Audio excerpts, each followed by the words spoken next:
I decided not to follow one piece of advice that my friends gave me to find a job, and I actually got a job. In this video, I'm going to tell you what that piece of advice is, why I didn't follow it, what I learned, and I'm going to throw in a bonus thing that I also didn't do that they said I should do, and why I didn't do it.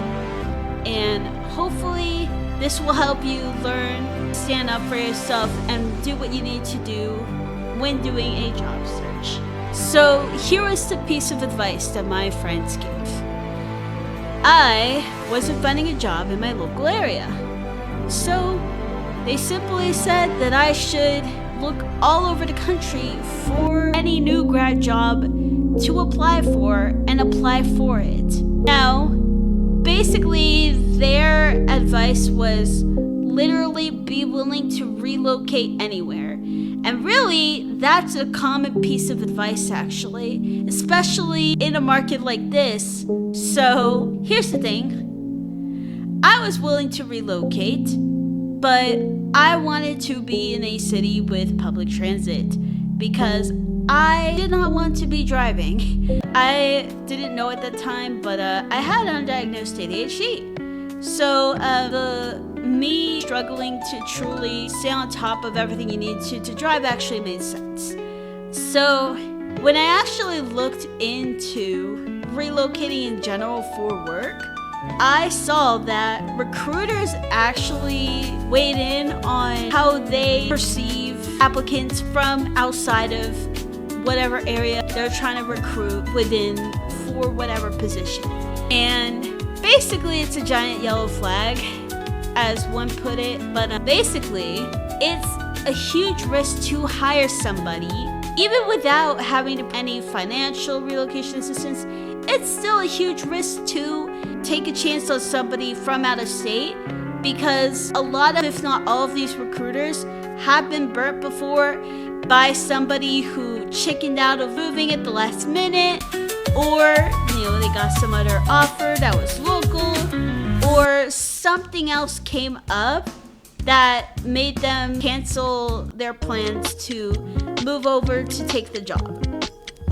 So basically recruiters in actuality have a lot of hesitancy to hire somebody who at the time lives in another state for an in-person job somewhere else or a hybrid job somewhere else. There are new grad programs that totally expect to get people from different places in the country, and they do have relocation bonuses packed into their offer package, which is great, and that's ultimately what I ended up getting when I did finally get a job. But my point is that when you actually look at what the people doing the actual hiring say, you're a liability when you're trying to pull any kind of relocation for a job. As a candidate, your liability level is very high. So, in my friend's view, they thought it was a good idea for me to try and potentially get a job in bumfuck nowhere, Kansas, so that I could get a job as quickly as possible. And they meant well. The issue is that the advice people give as far as successfully getting a job in another state is basically to make your identity that of somebody who is moving to that place, that specific city, on ideally a specific day, on a specific month. Show people you have a plan to move to that specific city. And the funny thing is, I actually had an interview for a new grad program where one of their questions was, why do you want to move to this town that wasn't even in a metropolitan area?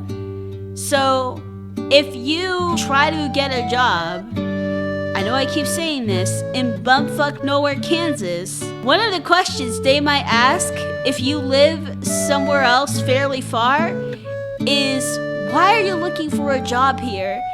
And if you're trying to pull this whole relocate to anywhere that will give me a job shtick, you better be good at coming up with a good story on the spot for why you want to move to that specific random ass town in America. When people give you advice, the really difficult thing about job searching is everyone from actual recruiters to actual hiring managers to individuals who just been in the job, individuals who have had multiple jobs, have done multiple job searches throughout their life. They all have different opinions about what works and what doesn't. And some of them especially are very passionate about their opinion of what works and what doesn't. And you really have to think for yourself. You really have to think about where are you when you're doing a job search? What do you need?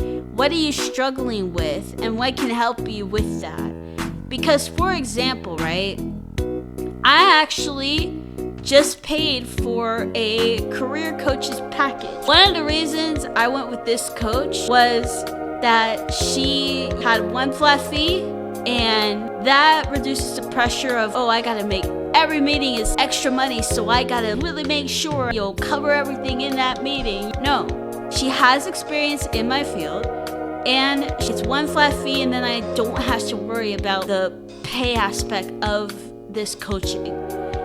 I'm doing that even though I saw it's 50-50 how many people found career coaching helpful versus how many people did not find career coaching helpful with career direction, because I was feeling burnt out at my old job. So that's one of the reasons that I took career coaching, that I considered career coaching, was because I knew that I needed to do something different in this job search, so I didn't end up in the same place in my next job, still burnt out and all that. I wanted to target positions that actually matched my career goals. So that's what I did. The people that I would talk to, they would say I'm burning money. Again, it's a risk I'm taking. I know what I need, and that's why I'm taking it. I don't want to end up in the same position I am in now, so I'm doing something different. And the other thing that they recommended I do, like learning to drive, even though I knew how to drive, I did it for 2 years. I just have bad anxiety, and that's something you can learn, but it doesn't mean you don't know how to drive. Just because you're afraid when you're doing public speaking, just because you're nervous when you do public speaking does not mean you don't know how to speak publicly.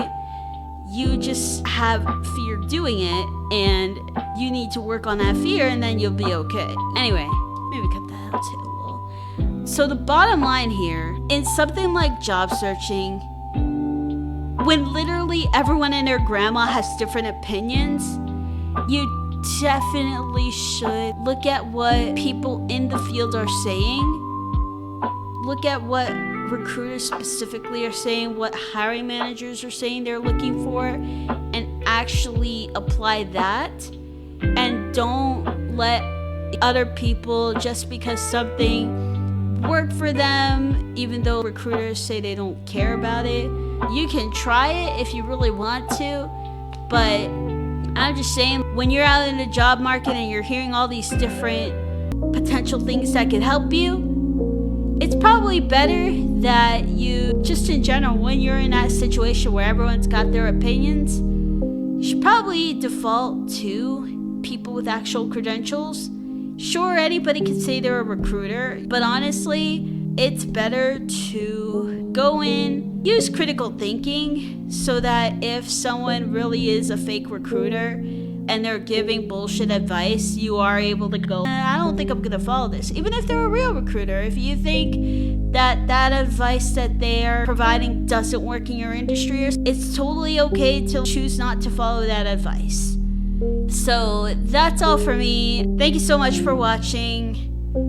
If you subscribe, you will get a personal recommendation. If you don't subscribe, you will just get the last video I did about if remote work is right for you. and how to think through that decision. So check that out if you want to, or check out a more personalized recommendation if you subscribe. So thumb up and subscribe this video for the best experience on my channel. Also, hi.